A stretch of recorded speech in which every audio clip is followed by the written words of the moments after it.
Құрбан ғибадат ниетімен белгілі бір уақытта құрбандық малын шалу дегенді білдіреді. Құрбандық шалу дүние мүлік арқылы жасалатын ғибадат және уәжіп. Хижреттің 2-ші жылында бұйырылған. Құрбан Алла жолында жасалған жанпидалық және жаратқанның берген нығметіне алғысымызды білдіру. Бай дәулетті адамдар шалатын құрбан ниеттерінен кедейлерге беру мұсылмандар арасына сүйіспеншілік пен бауырмашылық сезімдерді нығайтады. Бай дәулетті адамдармен қоса кедейлер де қуанышқа бөленеді.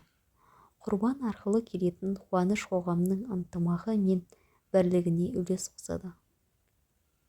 Пайғамбарымыз Алланың игілігімен сәлем болсын. Кім дүние мүлкі мол бола тұра құрбан шалмаса, мешітімізге жақындамасын дей отырып, құрбан шалудың байлар үшін маңызды міндет екенін көрсеткен. Құрбан кімдер шалады? Төмендегі шарттарға сай адамдардың құрбандық шалуы уәжіп. 1. Мұсылман болу. 2. Ақыл есі дұрыс болу. 3. Балиғатқа жеткен болу. 4. Бас бостандығы болу. 5. Жолаушы болмау.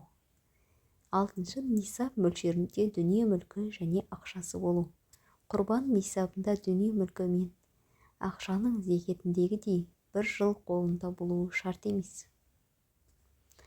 Құрбандық қашан және қалай шалынады? Құрбандық шалу уақыты Құрбан айт мерекесінің 1-ші, 2-ші, 3-ші күні. 3-ші күні күн батқан соң құрбандық шалуға болмайды. Құрбандықты шалуға алып бара жатқанда малға жақсы қарап, итеріп, ұрып-соқпау керек.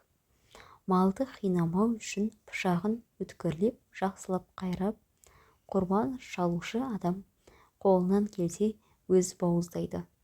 Олмаса біреуге бауыздатқызады. Құрбандық шалынатын мал сол жағымен және құблаға қаратылып жатқызылады. Бауыздайтын адам өзі бисмиллахи Аллаху әкбар деп малдың иегін астынан өңеші, кеңірдегі және күре тамырларын кесе отырып бауыздайды.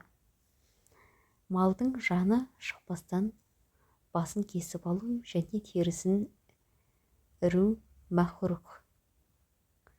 Құрбандық шалып жатқанда біле тұра бисмиллах айтылмаса, ол малдың етін жеуге болмайды.